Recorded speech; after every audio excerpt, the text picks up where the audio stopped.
ပြီးတော့တန်တက်ကိုဖြစ်စီပြီးတယ်လူတရားရဲ့သပင်မှာဒီအနစ်နဲ့တန်တက်နဲ့ပြည့်ဝမယ်ဆိုအဲ့ဒီသပင်ကောင်းလားမကောင်းလား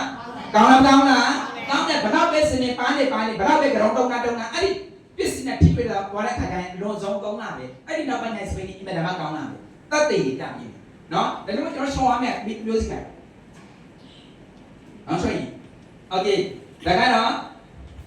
ဒါကကောင်းချော်ကြီးအဲ့ဒီကောင်းချော်ကြီးကိုရှော်တဲ့ခါကျရင်ကျွန်တော်တို့ဒါကညပတ်3နေပိုကောင်းနေပါတော့မှန်ကြတော့ဒါကတော့ညပတ်မတုံးနိုင်ဘူးကျမတို့ရဲ့အလုပ်ချုပ်တယ်လုပ်ပင်ပန်းတယ်မတုံးနိုင်ဘူးဆိုရင်မနဲ့ချင်းနေမထွက်ခင်အချိန်တောင်းချော်ပါဘယ်ဆိုင်လဲကြကြလေးဘယ်ဆိုင်လဲနေမထွက်ခင်အချိန်ဆိုတာဒါကခရိုင်းလုံးရောင်ချိန်မှာထိတွေ့ချိန်မှာကိုယ်ချော်ရမှာချော်တဲ့ခါကျရင်ကျွန်တော်တို့ဘယ်ပုံစံနဲ့ချော်ရမှာလဲအနည်းဆုံးခေါင်းချော်ရည်တွေကိုစားဖို့မရေးစိတ်စိတ်တာထင်ရနောက်လဲမကြီးစိတ်စိတ်တာထိုက်ပြီးတော့ချော်ပြီးတို့နနာလေးရှောင်းရမယ်ပြီးတော့ရှင်ကျွန်တော်တို့ဘယ်လိုပုံစံမျိုးရှောင်းရမလဲဆိုကျွန်တော်ဆိုင်မှာချော်တဲ့ပုံစံမျိုးဘေးပတ်တွေကိုတော့နနာလေးထိုက်ပြီးပြီးတော့တဲ့ခါကျရင်ချော်ပြီးတော့ရှင်ရေလောင်းချပြီးတဲ့ခါကျလို့ရှိရင်သူ့မှာပျော့စေးရှိတယ်ပျော့စေးပြီးတော့ပျော့စေးနဲ့ဒါကသမီးပေါင်းစေးဒီပေါင်းစေးကိုသုံးတဲ့ခါကျရင်ဘယ်ပုံစံသုံးရမလဲဆိုကျွန်တော်တို့ကရှော်ပြီးသွားတဲ့ခေါင်းရှော်ကိုပေါင်းစေးကိုပေါင်းထားတဲ့ခါကျရင်တပတ်အိမ်မှာချက်တပတ်ချက်ကြည့်လားမိမိတို့အိမ်မှာသုံးတဲ့တစ်ခါသုံးတပတ်လေးရေလေးနဲ့စိတ်နိုင်စိတ်ပြီးတဲ့ခါကျရင်မိမိရဲ့ခေါင်းကိုမှတ်နိုင်အနည်းဆုံး9မိနစ်လောက်ပတ်ပြီးသွားတဲ့ခါကျလို့ရှိရင်ကျွန်တော်တို့ပြီးတာနဲ့ကြီးနိုင်အောင်ပြီးနောက်ပြီးသွားတဲ့ခါကျရင်ဘာလုပ်ရမလဲဆိုတော့ကျွန်တော်ခေါင်းလေးစီကိုစပင်းကိုမချောက်ပေါ့စပင်းကိုကျွန်တော်ခေါင်းမှာစပင်းမှာတော့ရေနဲ့အစိုးတက်ရှိနေတဲ့အချိန်လေးမှာခေါင်းလေးစီကိုလိမ့်နဲ့ဒီကိုကျွန်တော်ဒီနေ့သိနေတယ်ကျွန်တော်ခေါင်းလေးစီလိမ့်တဲ့ခါကျလို့ရှိရင်ကျွန်တော်တာမန်အိမ်မှာအုံးစီလိမ့်တယ်လို့လိမ့်လို့မရဘူးဟုတ်ကဲ့လားဒါဆိုရင်ဥပဒေမှာပေါ့ပြီးတော့ဒီကလုံးနဲ့ပါဒါဆိုကျွန်တော်ကြည့်တဲ့ကျွန်တော်ခေါင်းလေးစီလိမ့်နဲ့ဒီဒါကတော့ဒီညက်ကတော့ဒါကကျွန်တော်တို့အရင်တော့မှဆိုရင်ဒီစပိန်လေးကဒါကျွန်တော်ညီမလေးနော်အရင်တော့ဒါကသူတို့ရဲ့ဒီဟာကို3လကျဲလို့ဒီပုံနဲ့ရတာတဲ့စပိန်လေး4တန်းနှစ်တေကောင်းတယ်ပြောလို့ချင်းစံသားတွေရှိညံတယ်ဒါကမကြခင်လောက်ဝင်နေကြသူတို့ဖြတ်ရမှာစပိန်ဘာမှမလဲကျွန်တော်ဒီစပိန်လေးကိုလိမ့်နဲ့ဒီဘက်ကအတော်လေးကိုလိမ့်နဲ့ဒီဘယ်လိုလိမ့်ရမလဲဆိုတော့ဒီခါကြည့်တာဒီခေါင်းလေးစီနဲ့ခေါင်းချော့ရည်ရဲ့ချော်နာရဲ့ပြောတာရဲ့ရေချိုးစက်များတွေတော့ကိုကျွန်တော်တို့တနမှာအနည်းဆုံး10ဆုံးမိဘလောက်ခေါင်းနိုင်နေဆိုကျွန်တော်မိမဝင်အနည်းဆုံး3နှစ်ရှိပြီလား။ကောင်းလား။ဘာလို့ကျွန်တော်လည်းတွေးကြပြီးမယ်။စပင်းပြန်။မလေးစပင်းပြန်။အတော်ရင်လည်းရမှာရှိရင်လည်းရမှာ။အရှိโอเค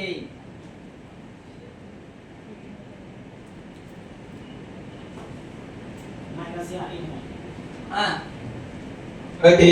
ကျွန်တော်ကြည့်ကြရဘယ်ပုံစံနဲ့တင်ရမလဲဒါကတော့ဒီရှေ့သမားတွေဆိုရင်ကျွန်တော်တို့လိမ့်နဲ့ညီရโอเคဒီပုံစံသွားမယ်နော်ဒါကတို့ကြတော့ဒီစံမြင်သားကိုကျွန်တော်လိမ့်တဲ့ခါကျရင်โอเคကျွန်တော်ဒီစံမြင်သားတွေကိုလိမ့်တဲ့ခါကျရင်လိမ့်တဲ့ညီကကျွန်တော်တို့ဒါကစပင်းမပြရလိမ့်နော်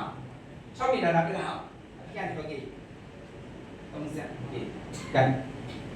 လက်တော့ကြောင်လည်းမတခြားမဲတော့မှနဲ့တော့ချာကောင်းလုံးပြပြလို့မရဘူးတော့အိမ်မှာအုံးစီလေးတက်လို့မဟုတ်ဘူးโอเคတော့တကယ်လို့လက်မဲ့ဆိုဒီပုံစံလက်တော့ကြောင်လိုက်ယူနိုင်ဒီနိုင်လက်မနေပြီးနိုင်ပြီးကျွန်တော်ရဲ့နေနဲ့ဒီကဘယ်ပုံစံသွားမလဲဆိုတော့ဒီလိုမျိုးဆွဲတာဒီလိုမျိုးဆွဲတာလည်းအဲ့အရင်ကိုတက်ပြားမှရှိတဲ့စင်နဲ့ကျွန်တော်တို့မျိုးဆွဲထုတ်ပြီးပြီမှာအဲ့လိုမျိုးများယူပြီးနိုင်မှသာလေကျွန်တော်တို့ဘာလုပ်ရမလဲဆိုတော့အောက်ကဆန်သားမှထွက်မယ်ဆိုရင်အသေးစားလေးတွေကbaby hair လေးတွေထွက်လာတာအဲ့ဒါမှကျွန်တော်ဆိုရင်မကောင်းလားဒီကပုံတယ်ကိုတွေ့ရလားတွေ့လားဒါကတို့ရဲ့ဒီဟာလေးတော့နော်ဒီလေးတွေအရှိန်ညာနဲ့တို့ရှိစပင်းရစံသားကကျွန်တော်တို့အလုပ်လုပ်ရတဲ့ခါကျရင်အင်မတန်မှလူညံ့ဒါကစပင်းရတိတ်တယ်ကျွန်တော်အပြင်မှာဘလောက်ပဲချော်တာဘလောက်ပဲဆက်ပြီးဆွဲဆေးတယ်ဘလောက်ပဲဒိုင်းနေ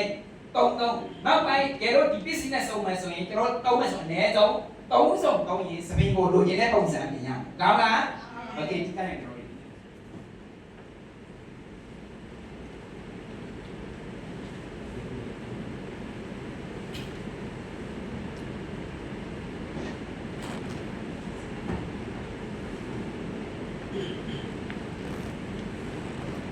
โอเคကျွန်တော်ဆွဲတဲ့ခါကျရင်အပေါ်အောင်ကိုဆွဲရင်လည်းဒီပုံစံမှန်းဆွဲမယ်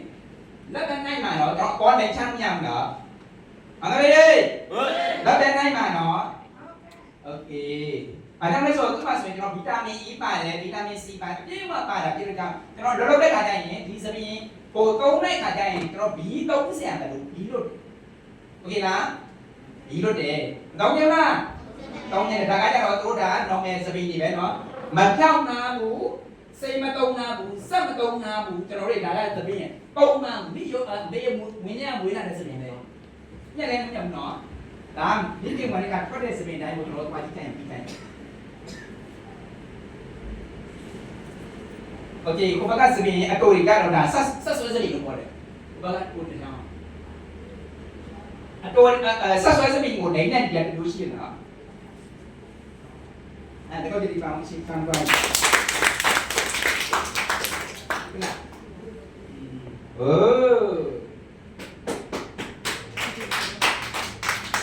โอเคยังไงมาเอาเดี๋ยวกินได้ยังဒါကြတော့ဒီစပင်းကဥမာကျတော့ဒါဗီတာမင် E နည်းနည်းလို့တယ်ပွားတယ်လို့ခေါ်တယ်ပွားတယ်နော်ဥမာကကျွန်တော်မလေးလက်ငယ်ဆုံးမှကျတော့သူကဆန္ဒ E ဘာကပွားတာဘာကြောင့်ပွားတာလဲကြည့်ကြရင်ကျွန်တော်တို့ရေကိုပုံမှန်တိုင်းကိုတုတ်တာပြင်းတဲ့ပြတာပွားတယ်ပွားတဲ့စပင်းကြရင်ကျွန်တော်တို့ရောက်တဲ့ဒီကြည့်ရတယ်ညအောင်ကျွန်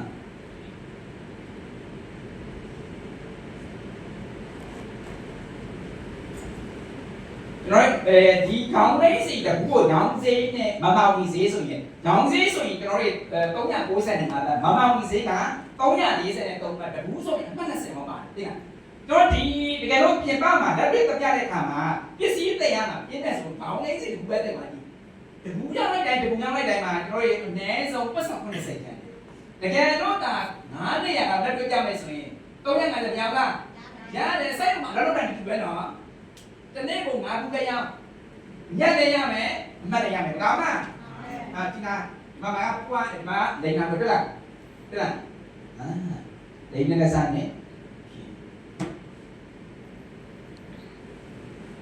ဒီမလုံးနာတွေ့လားနော်ဒီမလုံးနာ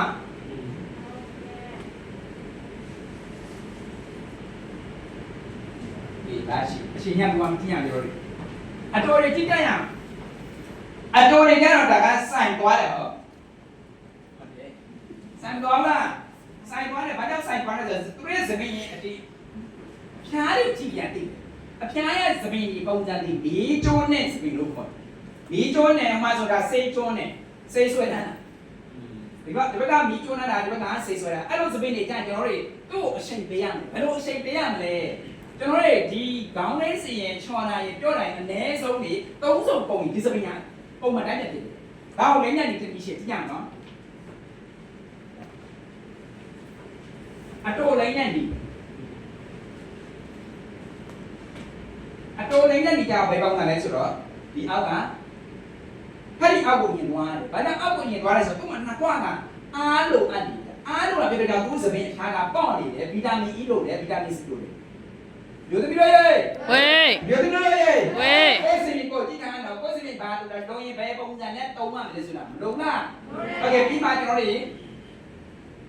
လူမျိုးပြန်ဆွဲဒါကလူလေးနဲ့ပြန်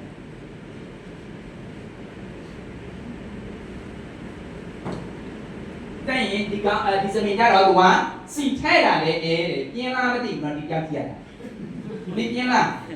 ဟမ်မပြေဘူး